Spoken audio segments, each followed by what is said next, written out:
Patrice, bonjour. Vous avez mis au point un concept que vous appelez, je crois, l'immanence de l'art, qui est un concept qui permet d'analyser, me semble-t-il, les œuvres artistiques. Pouvez-vous nous expliquer de quoi il s'agit ? Alors, tout ça est le résultat évidemment de beaucoup d'années passées à réfléchir et à examiner des œuvres, mais pas seulement. Il y a eu une première transformation, si je peux dire, à la fin de mon adolescence, où j'ai découvert le matérialisme. Donc, pas seulement le matérialisme historique tel qu'on peut l'aborder chez Marx, et d'ailleurs pas tellement de ce point de vue, mais plutôt celui de Darwin, c'est-à-dire comment une théorie nous permet de comprendre comment les espèces ont pu évoluer sans faire appel à une transcendance ou à des principes surnaturels. Et puis, dans les arts, tous les mouvements de la modernité qui s'appuient sur une inversion des habitudes liées à la représentation, qui voulait qu'on parte d'un contenu préalable et qu'on le mette en forme dans un second temps, donc avec Mallarmé et puis tous les mouvements qui ont pu suivre en littérature, notamment le nouveau roman, enfin Raymond Roussel d'abord, etc. Le fait qu'on parte du signifiant, qu'on parte des mots dans leur sonorité, dans la forme de leur combinaison de lettres, pour ensuite produire du sens qui va donc être une réflexion sur le médium et qui donc est hiérarchiquement, encore une fois, le contraire des habitudes qui d'ailleurs continuent de perdurer chez beaucoup de praticiens. Donc ça a été une révélation. Donc je me suis évidemment interrogé sur ce qu'était la matière, et puis aussi bien dans les sciences que dans les arts, et je me suis aperçu que la perception avait un rôle extrêmement important, que la matière n'existait pas en soi, même d'ailleurs en physique, et qu'avec la physique quantique, on voit à quel point c'est une affaire d'intersubjectivité et plus que d'objectivité. Et donc j'ai beaucoup analysé aussi bien le cinéma que la peinture ou d'autres pratiques, et j'ai fini par... avec ma propre pratique moi-même, j'ai fini par essayer de catégoriser un certain nombre de sensorialités qui y intervenaient, et puis les différentes modalités de représentation qui du coup apparaissaient sous un autre jour, étant donné ces concepts que je commençais d'élaborer. Est-ce que vous pouvez, de façon un peu pratique, nous citer justement ces concepts ? Alors donc, si je parle d'immanence de l'art, encore une fois, c'est que ça repose sur des choses concrètes et qui sont... concrètes. En tout cas, des opérations à la base biologique qui nous concernent tous, puisque nous appartenons à la même espèce. Grosso modo, on a les mêmes façons d'aborder les choses dans un premier temps. Après, la culture, évidemment, est différente et se greffe et transforme les choses. Mais il y a certains principes qui sont tout à fait identiques. Donc, on voit bien qu'on peut, avec un objet que l'on perçoit réellement devant nous, établir des analogies pour entrer dans une représentation, établir des analogies avec également un objet qui appartient au même domaine sensoriel, par exemple visuel, mais aussi bien des analogies avec un domaine qui n'est pas de l'ordre du visuel, par exemple sonore, mais aussi on peut établir des liens qui ne sont pas de l'ordre de l'analogie, donc qui sont même arbitraires. On sait depuis Saussure que la langue fonctionne comme ça, et donc c'est en essayant d'analyser de très près toutes ces catégories que j'ai pu donc déduire effectivement une théorie de l'immanence de l'art. Alors, par immanence, qu'entendez-vous précisément ? Eh bien, c'est avant tout une façon de se débarrasser de la transcendance, qui est souvent convoquée comme quelque chose qui serait supérieur et qui nous donnerait un supplément de sens. Or, personnellement, en général, je trouve que ce qu'on greffe dessus, d'ailleurs, n'est pas toujours explicite, et quand ça l'est, ça ne me convainc pas beaucoup, à vrai dire. Et donc, c'est cette séparation entre le corps et l'esprit qui me pose problème, c'est-à-dire qu'on fait appel à quelque chose qui est purement de l'ordre de l'imaginaire finalement, et qui serait supérieur à la matérialité, à ce qu'on peut percevoir dans la vie, et qui pourrait même intervenir pour donner des leçons, et ce qui me paraît complètement invraisemblable. Donc l'immanence, c'est exactement le contraire, enfin le contraire, c'est même pas le contraire, c'est carrément autre chose. C'est-à-dire qu'on essaye de voir ce qui se passe dans la complexité de la manière d'appréhender les choses qui nous entourent. Alors, en l'occurrence, si c'est des œuvres d'art, de quelle sensorialité elles sont constituées, comment en fait c'est une réaction entre des stimuli qui sont soit externes, soit internes à l'organisme d'ailleurs, et qui vont enclencher des dispositifs qui viennent, encore une fois, de notre constitution biologique. Donc quand on a affaire je prends toujours cet exemple qui est très simple, comme ça, avec des exemples, des choses sont moins abstraites. On prend par exemple un carton comme ça devant soi, et on perçoit un rectangle qui apparemment immédiatement. En fait, il y a des tas de choses qui se passent dans notre tête par rapport aux stimuli qui nous viennent de l'extérieur, et il est évident que dans un premier temps, la sensorialité sur nos récepteurs renvoie à un trapèze. Que le rectangle, c'est par rapport à ce que notre cerveau construit, parce que ce qui nous apparaît concret devant nous, c'est aussi une construction. Et donc, cette construction fait qu'on voit bien que là, on a plusieurs types de sensorialité qui interviennent, parce qu'on peut, en réfléchissant, s'apercevoir qu'il y a aussi un trapèze. Et il ne disparaît pas pour autant. Simplement, quand on a affaire au concret, comme ça, on ne s'embarrasse pas de ces choses-là. Et les œuvres d'art nous permettent justement de nous interroger. La perspective fait qu'on remet au premier plan cet aspect, ce trapèze qui renvoie à la sensorialité des récepteurs, on les met au premier plan. Alors que précédemment, on avait tendance à représenter l'objet plutôt de manière plus simple, dans son rapport au support, pour que par exemple, le plan de ce carton coïncide avec le support quand il est plan également, bien entendu. Donc là, il y a avec un certain travail sur cette perspective, donc parce que ça ne suffit pas de faire la perspective non plus, mais il faut un travail particulier et qui nous permet de prendre conscience de toutes ces stratifications. Vous parlez d'une lecture biologique. Qu'est-ce que vous entendez par là ? S'agissant d'art, oui. En particulier. Il y a vraiment des choses qui se passent, des connexions qui se passent dans notre cerveau, qui sont de cet ordre. C'est-à-dire que la culture intervient dans un second temps pour souvent manipuler, diriger dans un certain sens toutes ces interactions qui ont lieu justement de manière naturelle, on va dire. Or, alors il ne s'agit pas de se contenter du naturel, il ne s'agit pas de dire que la culture c'est mauvais, c'est pas ça le problème. C'est-à-dire qu'il s'agit de prendre conscience de ce qui est effectivement partagé par tout le monde.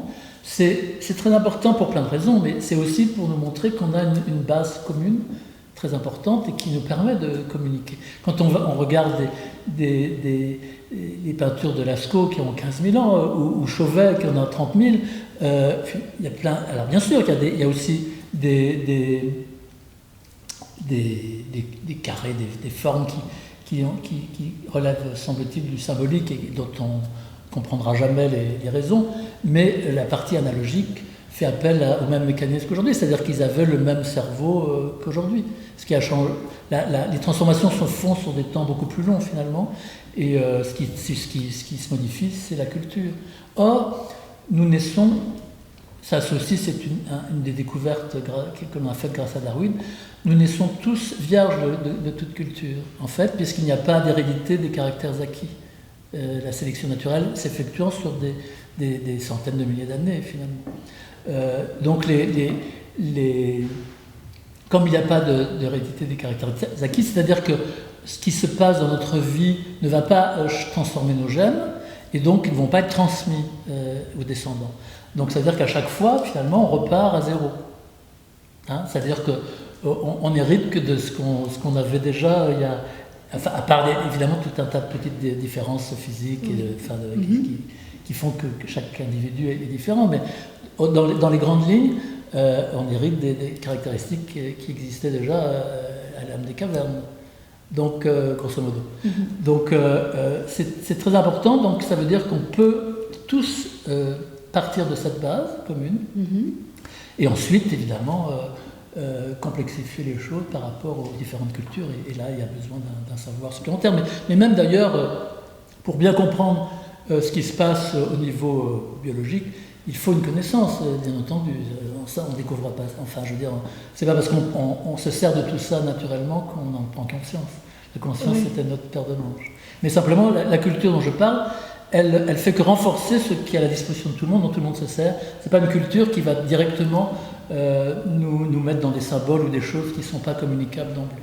Justement, à travers le concept que vous avez créé, vous élaborez tout un système de clés qui peut servir effectivement tant pour l'analyse de l'art que pour la compréhension de nos propres constructions mentales. C'est donc à la fois une technique d'analyse qu'on peut appliquer évidemment pour tout ce qui est de l'ordre du culturel, mais également qu'on peut appliquer dans sa vie de manière plus générale. Vous pouvez nous en dire un tout petit peu plus? Oui, absolument. C'est-à-dire que je me suis intéressé aux travaux de certains neurologues, par exemple, mais dans l'état actuel des choses, ils ne sont pas capables d'appréhender des choses très complexes comme les Ménines de Velázquez. Donc, je me suis aperçu que pour l'instant, ça ne pouvait pas trop me servir. En revanche, il y a des œuvres d'art qui mettent le doigt sur certains mécanismes tout à fait particuliers, donc qui nous incitent à prendre conscience de ce qui se passe dans notre tête, j'ai envie de dire. Et là, il y a une connaissance, effectivement, qui n'appartient pas qu'à l'œuvre d'art. C'est-à-dire qu'on peut tout d'un coup s'apercevoir que c'est des fonctionnements qui peuvent arriver tout le temps, sauf qu'il n'y a pas ce travail particulier qui nous permet d'être plus attentifs ou plus conscients de ce qui se passe. Donc l'œuvre d'art est particulière dans ce point de vue-là. Et donc à partir du moment où on réfléchit sur ces œuvres d'art, nous permettent de réfléchir sur les sensorialités qui sont mises en cause et les types de représentations qui sont éventuellement utilisées, eh bien, si on réfléchit, j'ai déduit un certain nombre de catégories de représentations qui peuvent également servir, par exemple, en politique. Oui. Aujourd'hui, on s'aperçoit que on commence à réfléchir sur d'autres modes de représentation celui qui existe à l'heure actuelle nous satisfaisant plus beaucoup. On s'aperçoit qu'il y a peut-être d'autres modalités et je m'aperçois que nos concepts pourront peut-être servir et ce que je n'avais pas prévu à la base. Ce qui ferait aussi de ces concepts une sorte de philosophie finalement ou pas du tout? Comment vous voyez la chose? Pourquoi pas appeler ça philosophie, mais alors ça serait une philosophie de l'immanence, là, une fois de plus. C'est-à-dire qui se distingue de toute la métaphysique transcendantale et qui pense qu'il n'y a pas besoin de connaître certaines disciplines pour pouvoir tout de suite les aborder et en tirer des leçons. Ce que je trouve d'une arrogance absolument incroyable. Donc les philosophes qui m'ont intéressé sont ceux qui étaient liés à des sciences, comme Karl Popper, d'Espagna, enfin des gens vraiment qui avaient une discipline physique liée à la physique ou à d'autres choses, mais qui ne pensaient pas que leur concept suffisait à créer des catégories du monde. À travers l'immanence, vous éliminez totalement la transcendance? Alors tout dépend qu'est-ce qu'on utilise dans le mot transcendance. Ce n'est pas le terme en lui-même qui me pose problème, donc on peut avoir plein de définitions, mais disons que dans un premier temps, pour faciliter les choses, je préfère m'en dispenser. Entendu. Maintenant, s'il y a une définition autre que celle qui me pose problème, je ne suis pas forcément opposé. C'est-à-dire que si on dit que, la nation transcende les individus, peut-être que dans un premier temps, il faut... Quoique si on réfléchit, on peut se poser aussi des questions.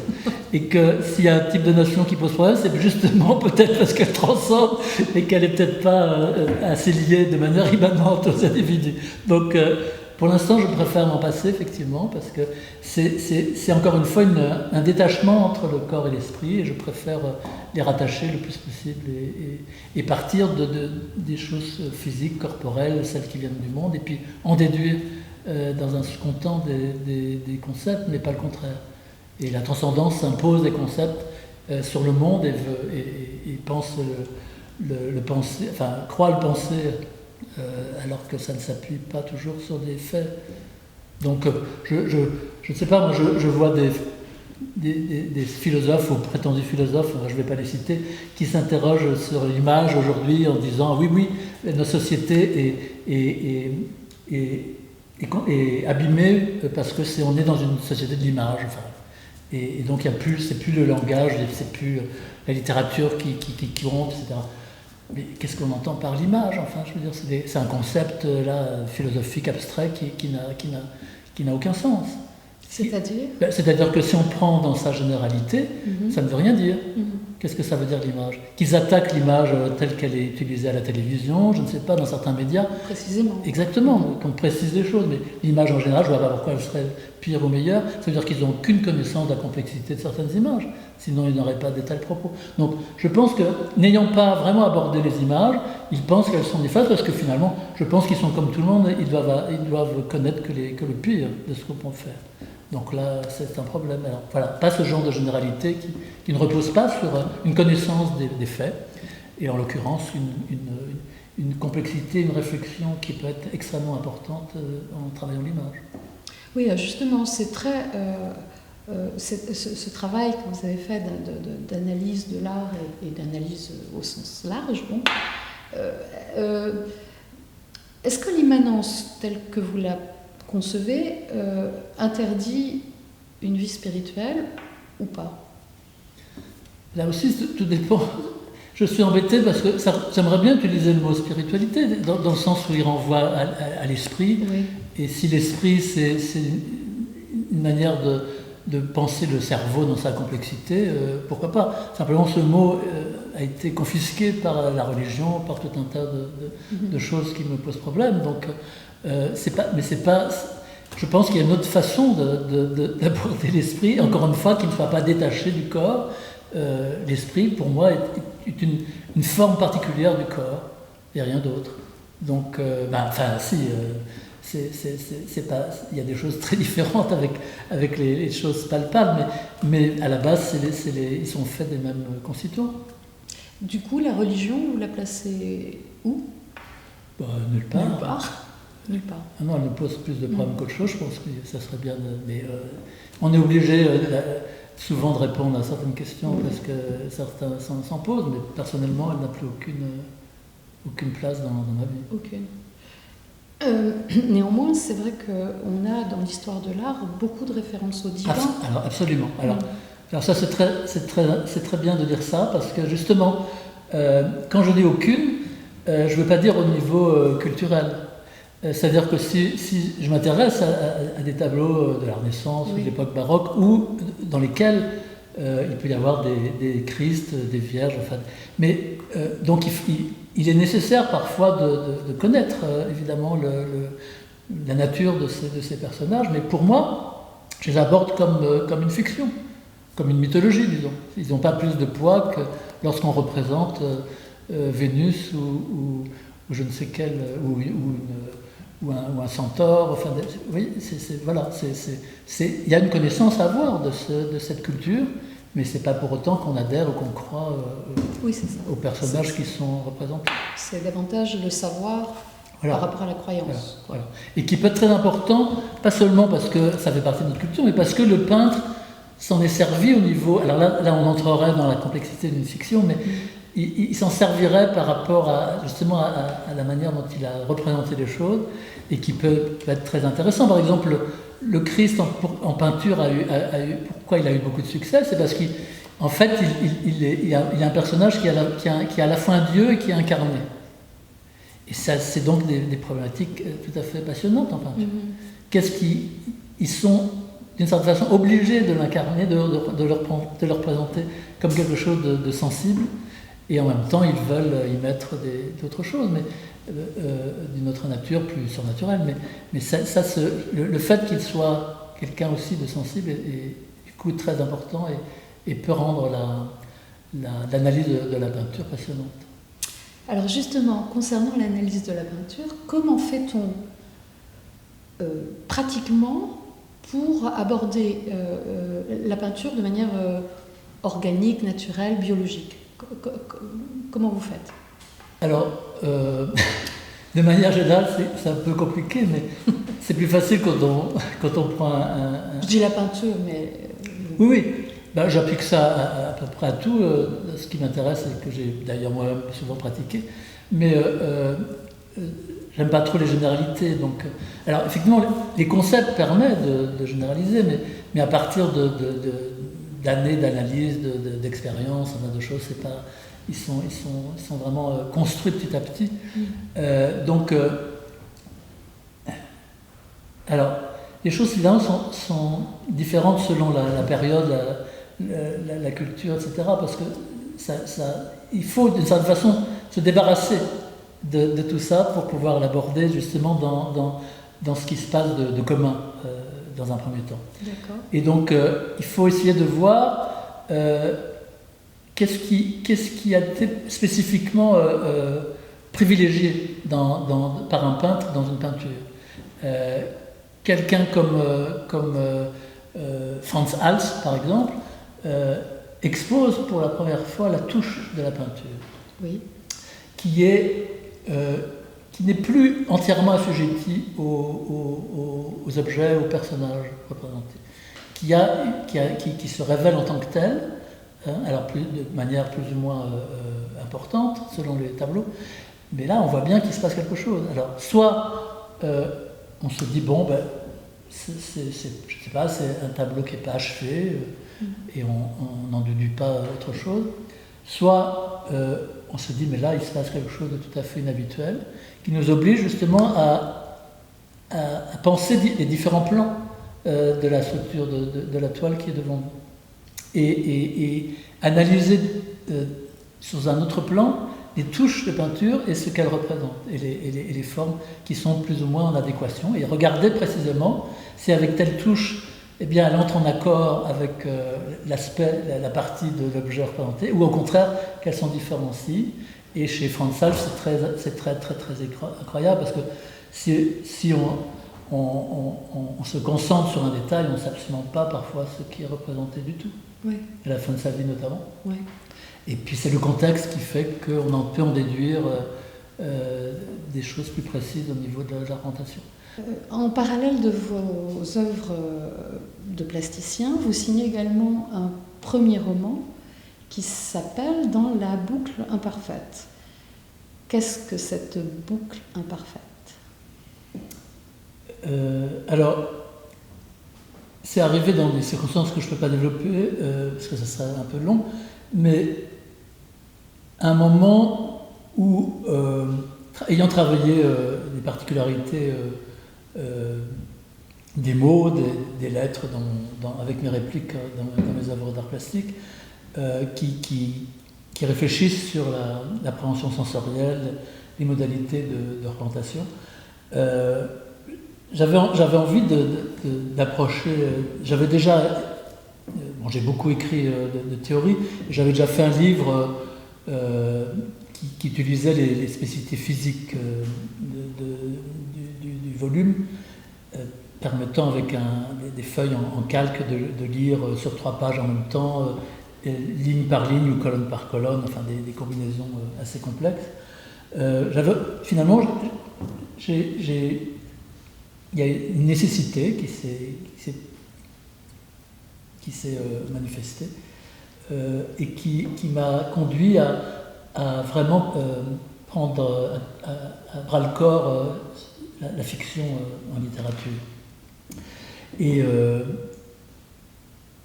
si j'étais très influencé par le nouveau roman, par des gens aussi importants que Raymond Roussel ou Pérec, je ne pensais pas moi-même pouvoir apporter quelque chose.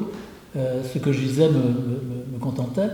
Et avec cette réflexion sur les arts plastiques, il m'a semblé que je pouvais associer des choses qui a priori pourraient paraître hétérogènes, et même en déduire un récit qui est issu d'une réflexion sur ce qu'est des lignes d'écriture.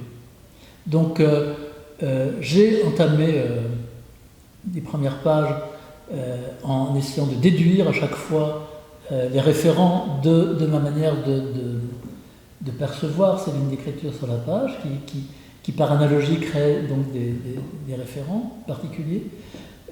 Et arrivé à un moment qui m'a paru être le milieu du roman, au moment où le narrateur ne sait plus trop qui il est, j'ai décidé d'établir une structure symétrique où chaque chapitre renverrait à un autre disposé au même endroit dans la symétrie, à l'endroit équivalent, mais de l'autre côté du milieu du livre, et puis même phrase par phrase, c'est-à-dire le début de certains chapitres envoyant la fin d'un autre, etc. Donc ça a créé une structure absolument incroyable qui m'a demandé d'ailleurs beaucoup de réécriture pour être satisfait des transitions dans un second temps, mais qui mettait en place une réflexion sur l'écriture et la lecture elle-même, puisque ça crée des échos, des choses qui revenaient mais vues sous un autre angle ou avec des sonorités équivalentes, et qui donc m'a conduit à prendre ce sous-titre de roman réflexif. Merci.